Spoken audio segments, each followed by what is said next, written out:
Assalamualaikum warahmatullahi wabarakatuh. Waalaikumsalam warahmatullahi wabarakatuh. Alhamdulillahilladzi arsala rasulahu bil huda wa dinil haqq liyudhhirahu 'ala dini kullihi walau karihal kafirun.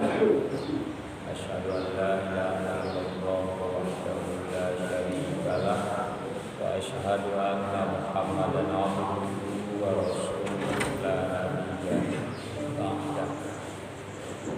Rabbi shrah li sadri wa yassir li amri wahlul 'uqdatam min lisani yafqahu qawli. Amma tema yang saya bawakan hari ini yaitu seputar penyebab terjadinya penyimpangan akidah. Kalau kemarin kita bicara seminggu yang lalu tentang penguatan akidah seperti apa, sekarang kita coba bahas bagaimana terjadinya penyebabnya, ya, penyimpangan akidah. Dan kenapa ini bisa terjadi? Ya, akidah kita adalah akidah Islamiyah. Akidah Islamiyah itu akidah Islam.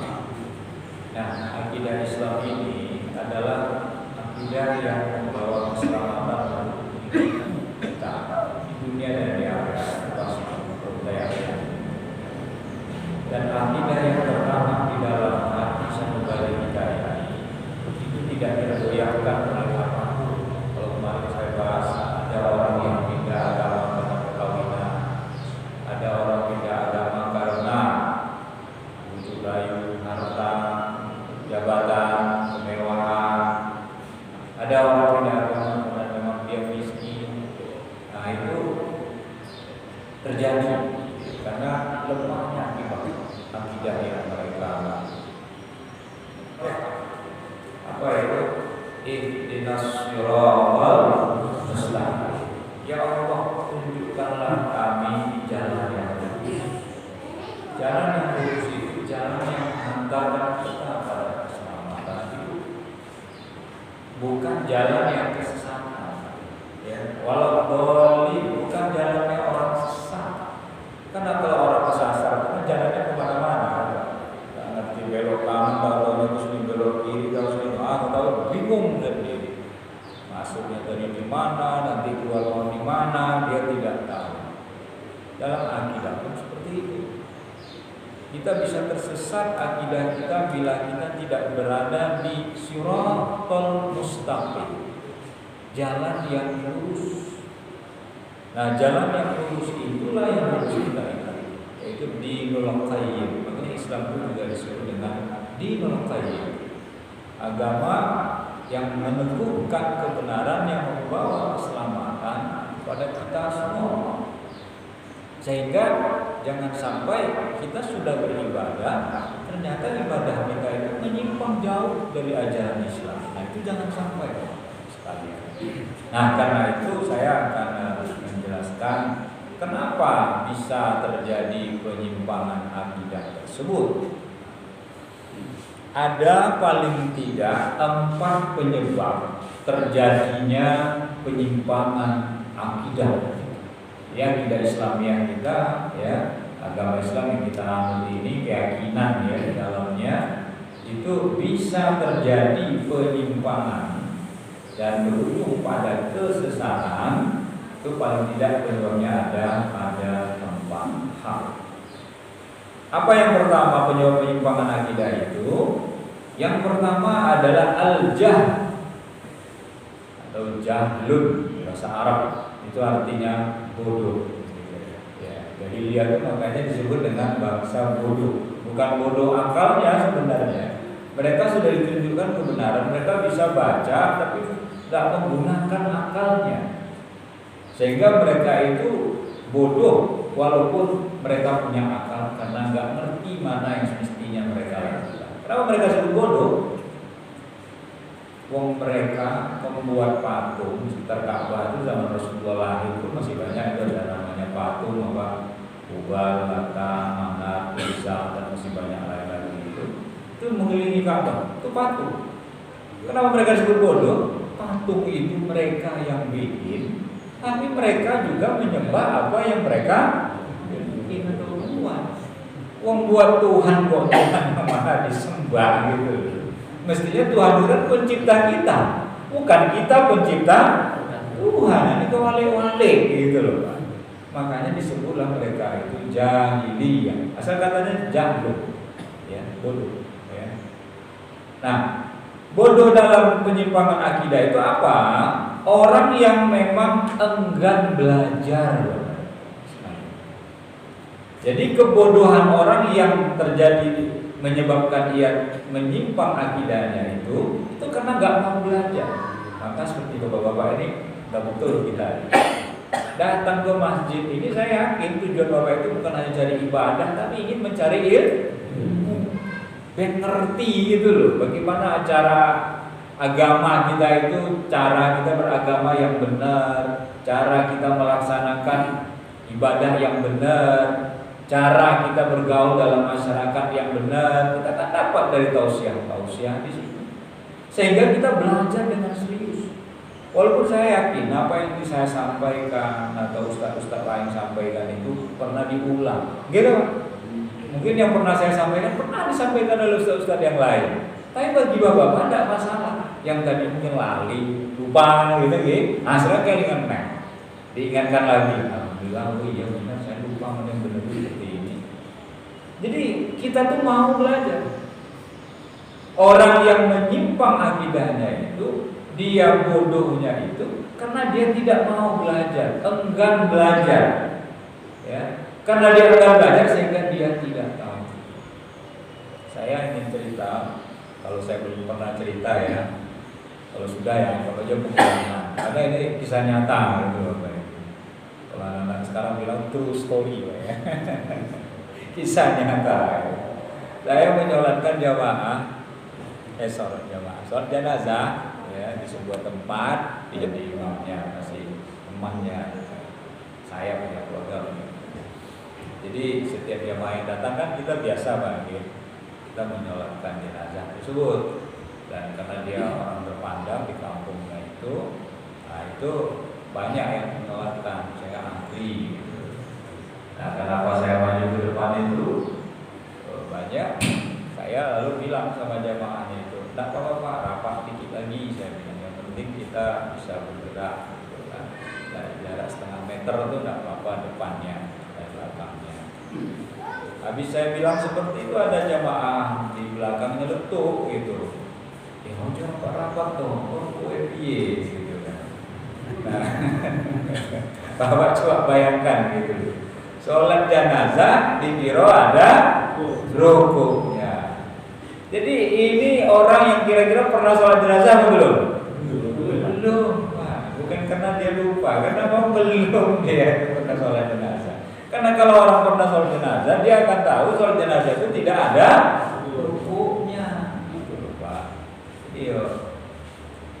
Saya dalam saat itu mau menahan ketawa gitu kan. Ini kok di orang 12 ini saya bilang kan.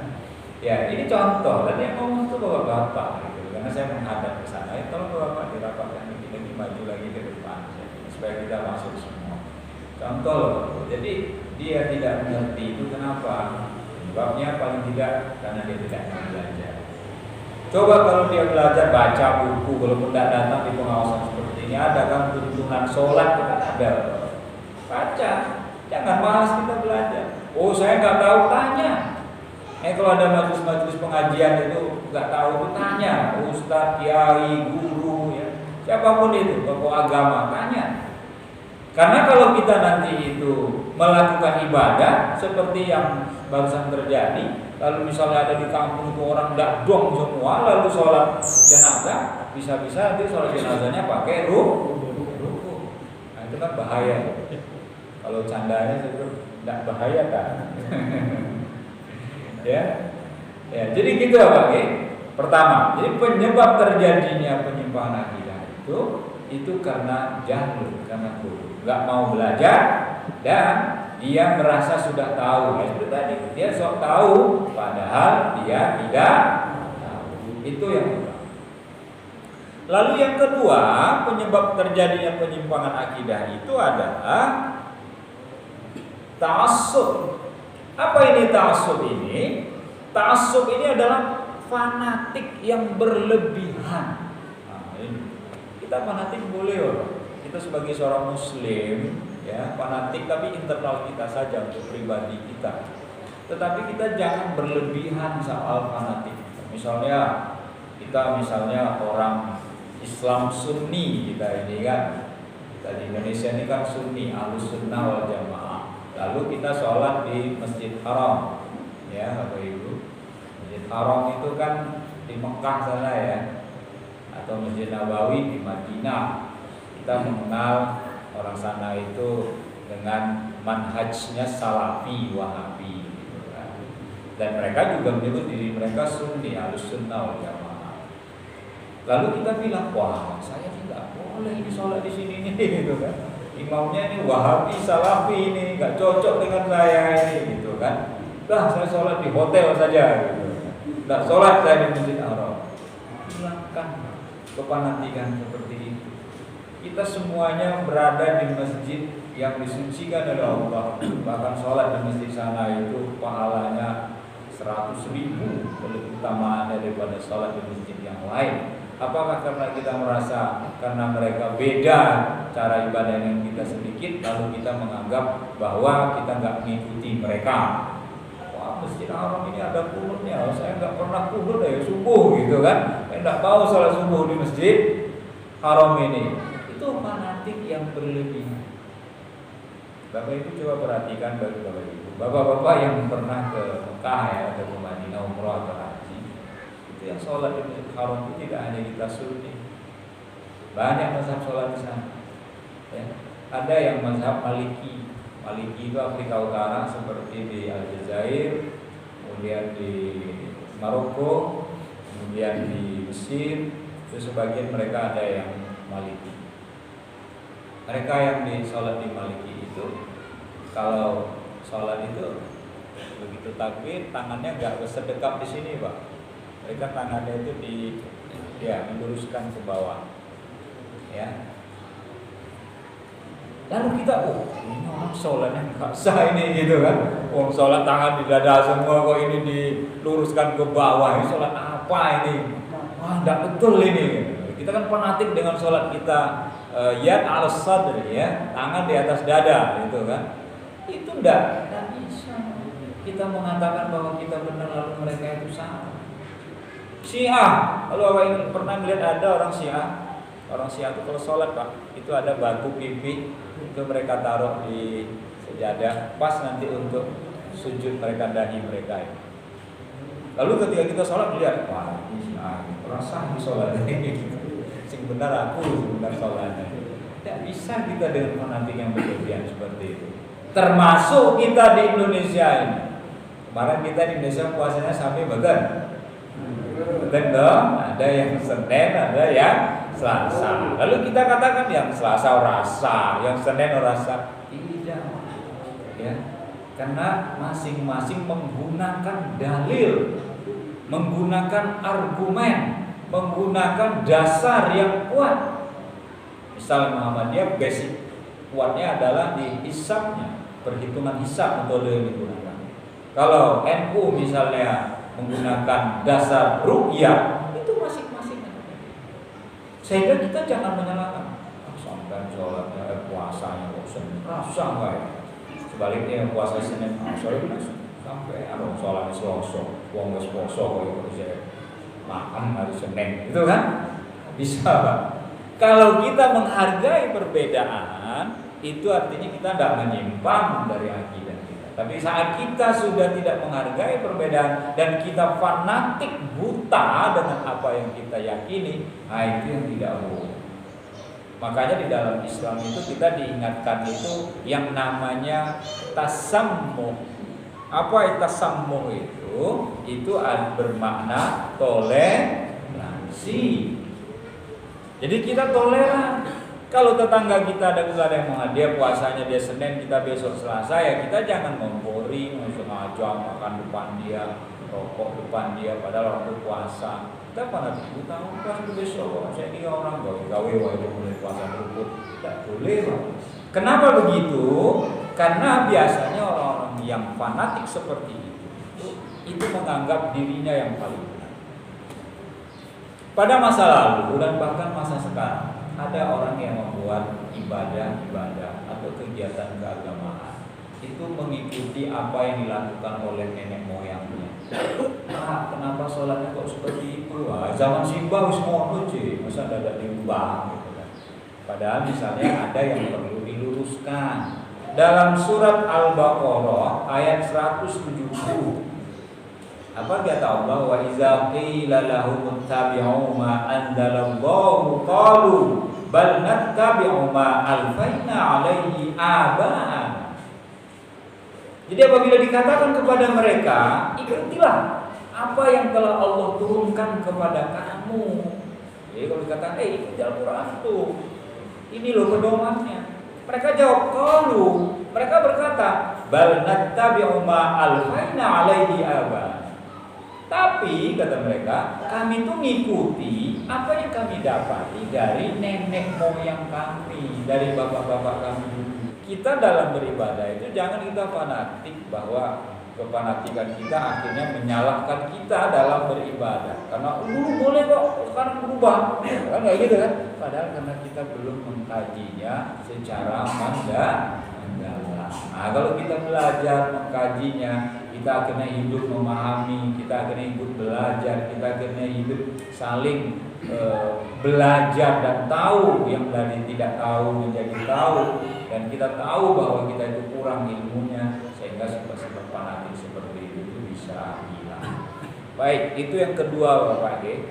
Lalu yang ketiga penyebab menyimpangnya akidah kita itu yaitu taklid. Taklid itu apa? Sekedar ikut-ikutan. Nah, ini bisa nyimpang ibadah kita. Jadi kalau kita beribadah jangan sok ikut-ikutan. Kalau anak kecil misalnya lihat kita berwudu, lalu lihatnya bapak berwudu, nah ditiru itu dah bapak masih ikut-ikutan. Tapi bapak boleh mulai ngajar anak cucu bapak. Ini loh deh, cuci apa dulu, misalnya kan muka dulu, tapi sebelumnya berkumur-kumur dulu. Jadi kan masukkan air ke dalam hidung kalau dia belum tahu. Kalau kita sambil ngajar bagus. Kalau enggak nanti jangan ikut. Sholat juga gitu, anak-anak kecil itu kan yang misalnya ya umur 3 tahun udah datang ke masjid. Walaupun lebih banyak mereka ributnya enggak apa-apa. Karena juga anak kecil ribut di masjid itu biasa. Ya dianggapnya semuanya tempat bermain. Nah, kalau bapak-bapak sosial kita tempat bermain kan tak lucu kan. Anak cilik-cilik melayu-melayu di masjid itu biasa. Ini bapak-bapak melayu-melayu di masjid piye gitu kan. Anak-anak kecil saya pernah juga melihat ya, zaman saya juga ada. Biasanya kalau kita sholat itu kan injak kaki temannya gitu kan, terus guyu, mengkelam gitu kan. Kadang yang nakal lagi itu sarungnya di klotroke. Nah, mesti ngalami bapak-bapak dulu itu. Ini anak kecil kayak gitu lucu Pak. Ah, coba deh bapak-bapak kayak melotrok kayak sarung kaca nih. Oh yo.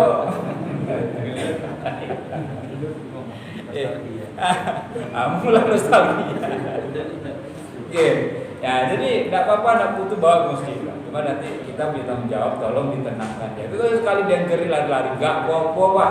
Dia lari-lari diserang di masjid kita ini daripada dia melayu di jalan dalam kampung misalnya. Nah, taklid itu jangan sampai kita minum. Jadi kalau taklid itu ikut tanpa dasar, orang yang mengikuti tanpa dasar itu namanya muqallid ya. Jadi kita tuh jangan pengikut sesuatu yang enggak berdasar. Ya. Orang puasa, kita puasa pula, tapi kita enggak tahu tujuan puasa itu apa, harus tahu. Ya.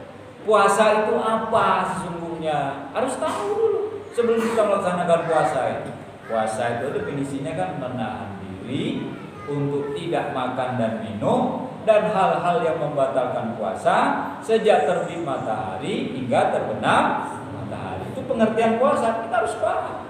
Nah, kita biasanya selama ini memahami bahwa puasa itu siang itu hanya kita pahami tidak makan dan tidak minum. Keliru kita di situ. Kita ikut-ikutan puasa toh, karena kita nggak tahu dan hal-hal yang membatalkannya. Hal-hal yang membatalkan puasa itu apa? Salah satunya kita tidak menjaga lidah, lisan kita nggak dijaga, pandangan kita nggak dijaga, telinga kita nggak dijaga, hati kita nggak dijaga. Makanya Rasul mengatakan banyak orang yang puasa itu hanya dia mendapat lapar dan dahaga. Ya. Kenapa? Karena dia hanya sok-sok puasa aja. Kam min shaim laisa lahu jaza ilal ju' wal aqas. Jadi banyak orang puasa itu hanya dapat lapar dan dahaga aja. Sementara yang lain dia tidak puasa. Nah, kalau kita ikut-ikutan hanya sekadar itu yang dapat orang. Tapi kalau kita belajar puasa yang benar seperti apa, ya mulut ya puasa. Kita nggak boleh ngomong kasar, kita nggak boleh menciptakan keburukan orang lain. Kita bercakap lemah lembut. Kita jaga mulut kita jahit mulut itu untuk hal-hal yang tidak baik. Mata kita juga seperti itu. Puasakan mata kita. Masa puasa itu ketika istri masak ditemani 1 jam 2 jam lihat makanan jadi apa lagi makan kok enak gitu. Jadi mata itu enggak puasa itu tuh, padahal biasa saja. Ini bukan jamaah sini, itu orang luar sana. Kalau jamaah sini udah militan semua ini gitu ya. Kemudian telinga juga gitu, ada tetangga misalnya lagi ada perang tanding gitu kan, lagi ramai gitu lah, kayak apa kan. Kita dengar, judulnya ini pecah, gitu kan? Dengar lagi, orang bojone ngomong aku ini, kita malah kepo itu bahasa anak muda, pengen tahu urusan orang lain. Tidak perlu itu Pak.